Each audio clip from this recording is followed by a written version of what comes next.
الحمد لله رب العالمين، والصلاة والسلام على أشرف الأنبياء والمرسلين محمد وعلى آله وصحبه أجمعين.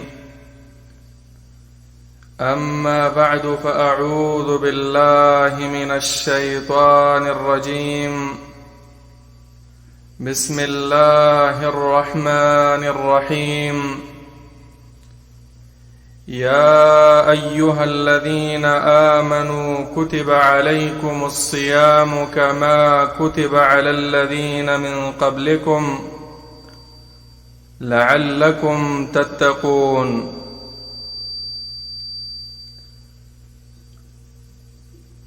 زما د اسلام عزتمندو مسلمانانو ورونو، الله رب العالمین خپلو نیکانو بندگانو مسلمانانو ته وقتن په وقتن داسې فرصتونه داسې وختونه ورکړي چې انسان د دغه وختونو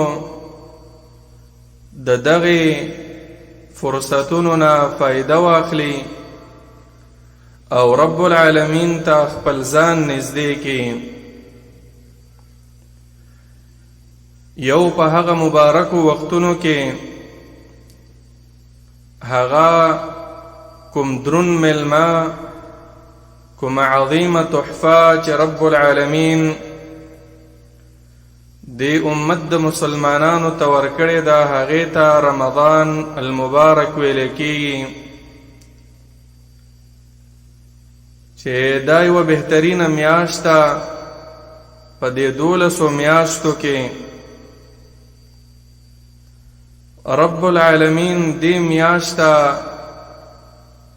ډېر فضائل او ډېرې بهترینې او ډېر غوروالی ورکړی دی.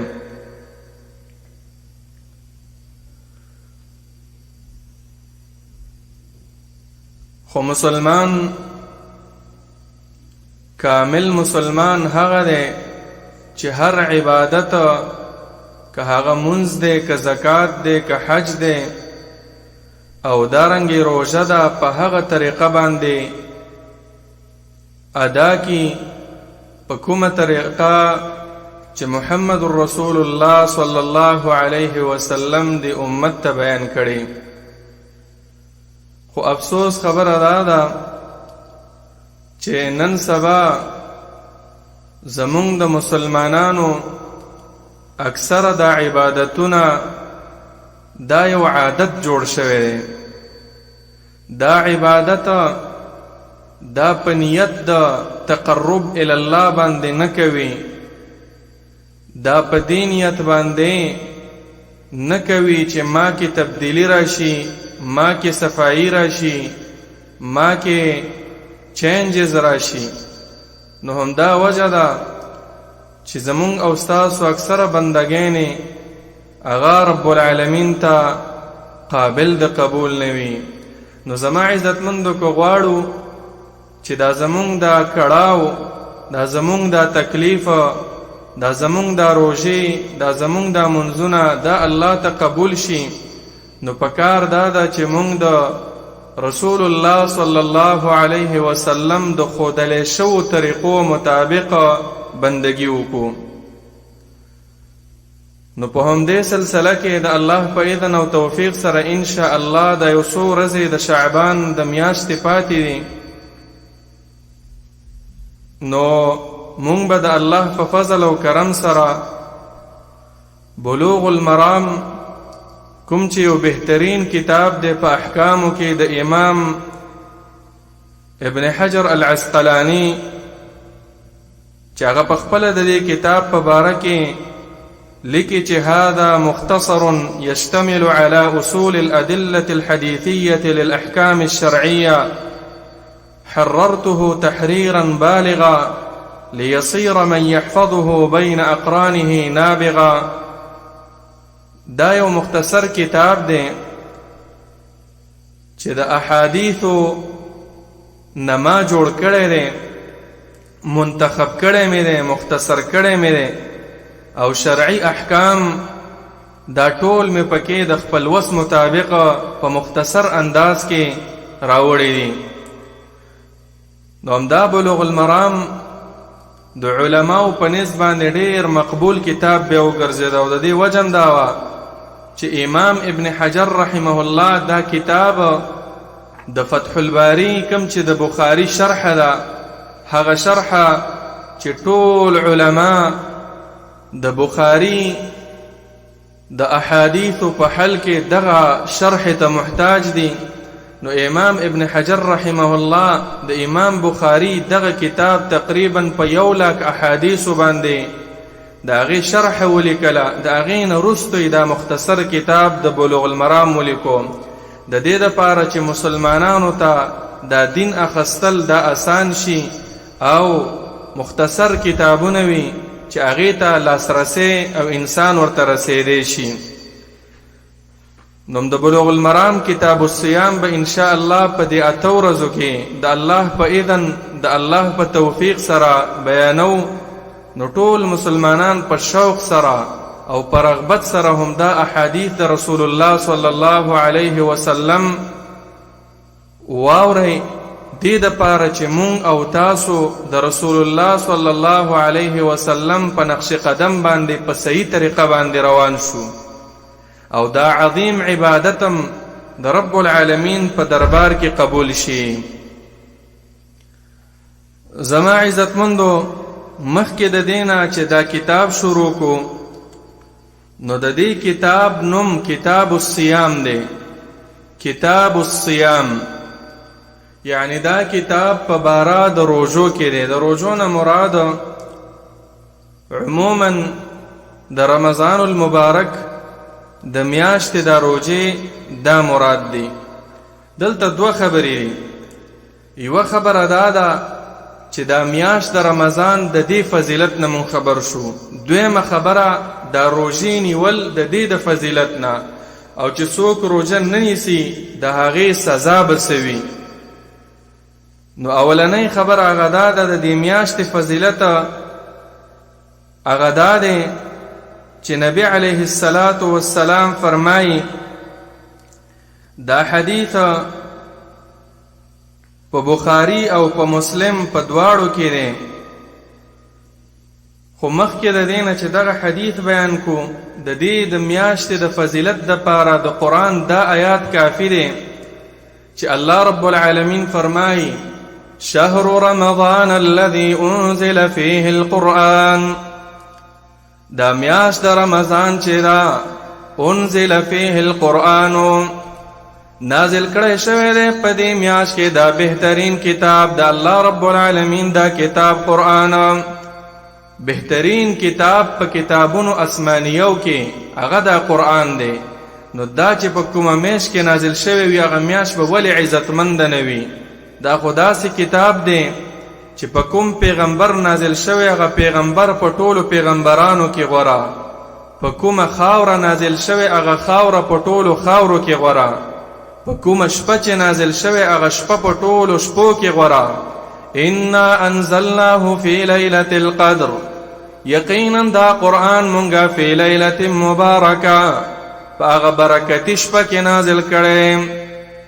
هغه شپه چې هغه شب قدر د لیلة القدر شپه وه، داسې شپه ده چې هغه خیر من 1000 شهر، چې د 1000 میاشتو د بندګۍ نه ډیره بندگی چې ته وکې په دې شپه کې بندگی وکې، دا د دې شپې بندگی دا ته غوره ده. رب العالمین داسې وایي. نو د دې میاشتې دا فضیلت بس دی چې الله رب العالمین دومره عزت ورکړی چې په دې میاشت کې دا ښکلی کتاب قرآن را نازل کړی دی. دویم روایت مسلم شریف کې دی، 2496 نمبر حدیث دی د ابو هریره رضی الله عنه چې نبی علیه الصلاة والسلام به فرمایل اذا کان رمضان، کله چې دا میاشت د رمضان راشي، فتحت ابواب الجنة وغلقت ابواب النار، د جنت دروازې کلاو شي، د جهنم دروازې بندې شي. د دې مطلب دا دی که څوک اعمال کوي اعمال الله ته ډېر زر قبلېږي، جنت هم ورته نږدې دی او جهنم ته ډېر لرې دی، ځکه شیطانان تړلې شوي دي. وصفدت الشیاطینو، بعضو روایاتو کې راځي وسلسلت الشیاطینو، شیطانان په زنځیرونو کې وتړلی شي په دې میاشت کې. نو د دې میاشتې فضیلت دا شو چې د جنت دروازې کلاو، د جهنم دروازې بندې، شیطانان وتړلی شي. او که خیال هم کړی په دې میاشت کې انسان ته د بندګۍ توفیق هم زیات ملاویږي، وجه هم دا ده چې شیطانان تړلی شوي دي.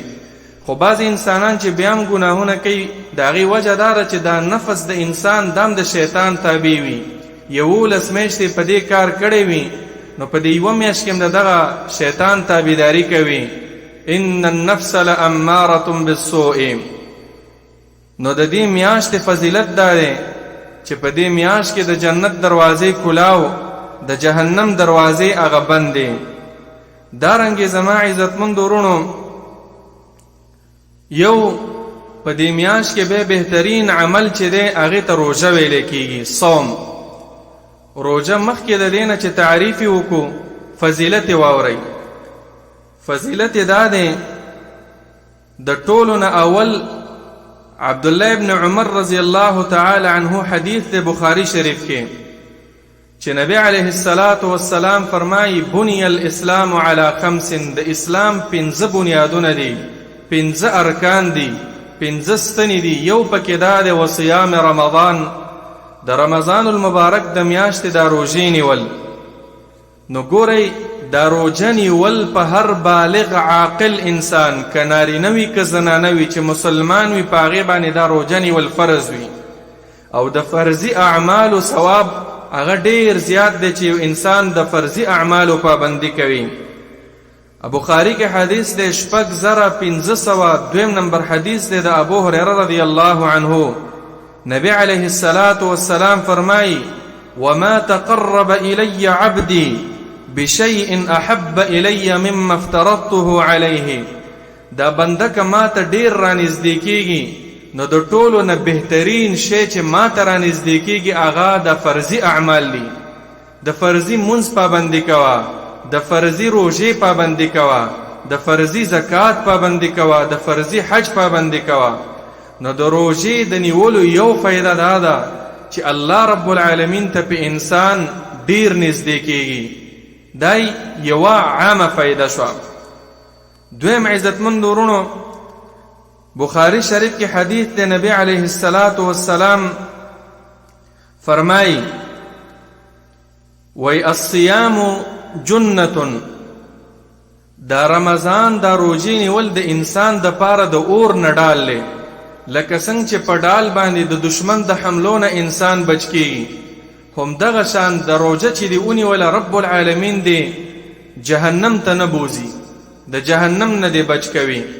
په دې باره کې یو صریح روایت هم شته چې نبی علیه السلام فرمایي، هغه هم د بخاري او د مسلم روایت دی، ما من عبد يصوم يوما في سبيل الله إلا باعد الله وجهه 70 خريفا من النار. چې یوه روژه دې د الله دپاره ونیوله، الله رب العالمین به د 80 کاله د جهنم نه په فاصله کې وساتي. یعنی ستا او د جهنم فاصله به دومره لرې وي چې 80 کاله مزل به کېږي، نو الله به د جهنم نه دونه لرې ساتي. نو د جهنم نه د بچاو ښکلې ذریعه هغه د رمضان المبارک روژې نیول دي. بله مسله هغه دا ده چې خاص رب العالمین د قیامت په ورځ په جنت کې یوه دروازه دی صائمینو له برابره کړې ده. حدیث بخاری شریف کې دی 1396 نمبر حدیث دی. نبی علیه السلام وویل ان فی الجنة بابا، په جنت کې یوه دروازه ده یقال له الریان، ریان ورته ویلی کېږي، يدخل منه الصائمون يوم القيامة. د الله د طرفه به دا آواز کېږي این الصائمون، هغه د رمضان المبارک دا روژې چې نیولې هغه روژهدار چیرته دي؟ دغه روژهدار چې کوم دي فیقومون لا يدخل منه احد غیرهم، دوی به پاسیږي او په دغه د ریان په دروازه به د جنت ته ور روان وي، داخلیږي به فاذا دخلوا چې دوی دن شي دا دروازه به بند شي په دې به نور څوک نه نوځي. دومره یو غټ اکرام رب العالمین کړی. خاص یو دروازه د دې روزدارو د پاره رب العالمین په جنت کې برابر کړی دا. او ریان معنام دا د مړون کې د دې وجنه چې د انسان ځان تګ کړو، د انسان چې کوم دې ځان یې کړو د الله د پاره، د الله د رضا د پاره ځان تګ کړو، ځان یې کړو، ځان د ګنا نه بچ کړو، ځان د حلال شیزون نه بچ کړو د سحر نه ماخامه پورې. نو الله یې اوس مړوي.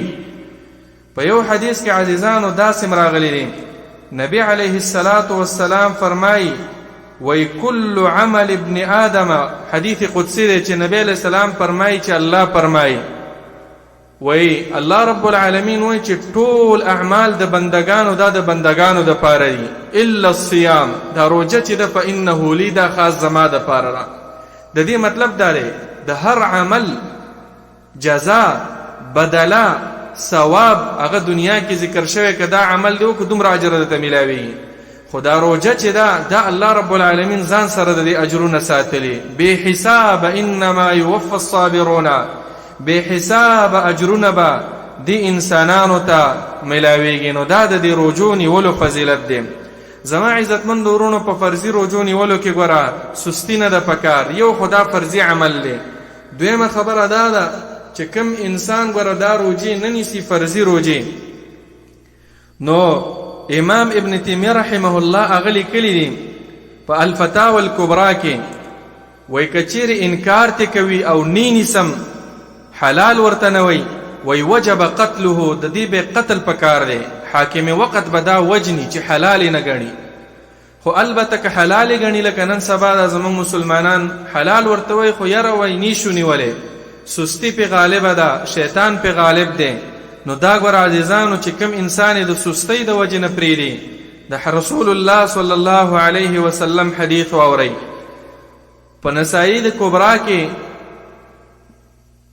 د امام نسائی بهترین کتاب په هغه کې دا حدیث دی.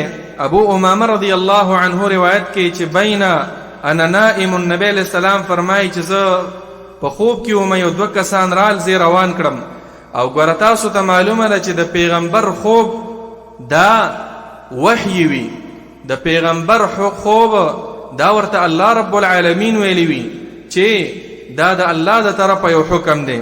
وای دوه کسان رال پیغمبر فرمایي زید دی ولی نه ونی ولم روان کړم. نو چې و مې کتل فاذا قوم معلقون بعراقيبهم مشققه اشداقهم تسيل اشداقهم دما، بعض امتیان مخپل ولیدل چې هغه د دې پوندو نه را ځوړن شوي او دا وخت کې به سری شوي او د دې نه به وینې روانې وي. وای ما تپوسو کو من هؤلاء، دا بدبخته، دا بدقسمته، دا بے برخ انسانان څوک دي چې په دې جهنم کې د دې پوندو نه را ځوړن دي او دا وخت کې داسې تیریږي او شکیږي او د دې نه دا وینې را روانې دي. وما تأويل هؤلاء الذين يفطرون قبل تحلة صومهم، دا خلق دي چې روزه خوري، چې روزه دي او خوړی او خدا سزا شو چې جهنم ته بځي. دویم رب العالمین در له خاص قسم سزا مقرر کړی ده، خاص قسم سزا چې د دې پوندونه به الله رب العالمین رضوان کړی. نو زما عزتمند د روزوی نیولو ثواب دا دی چې الله دې جنت ته بوزي، او که روزه دې پرېښو ده نو رب العالمین دې ګوره بیا جهنم ته بوزي، الله دې جهنم ته ورارتوي. نو دا اسی یو مستحب عمل نه چې سړی وایي چې بس روزه دي په قلاره به نیسو ځوانۍ کې به څه نیسو. نه عزتمند ورونو، مسلمان به د روزو اهتمام کوي، مسلمان به د فرضي اعمالو اهتمام کوي. نو دا مختصرا د دې روزو او د رمضان د میاشتې دا فضیلت شو. نور احادیث هم په دې باب کې دي خو مختصرا. زما عزتمندو روزه څه ته ویل کیږي؟ د روزې مطلب څه شی دی؟ روزې ته په عربی کې الصيام ویل کیږي، صوم. صوم په عربی کې الامساک معنا ځان را بندول.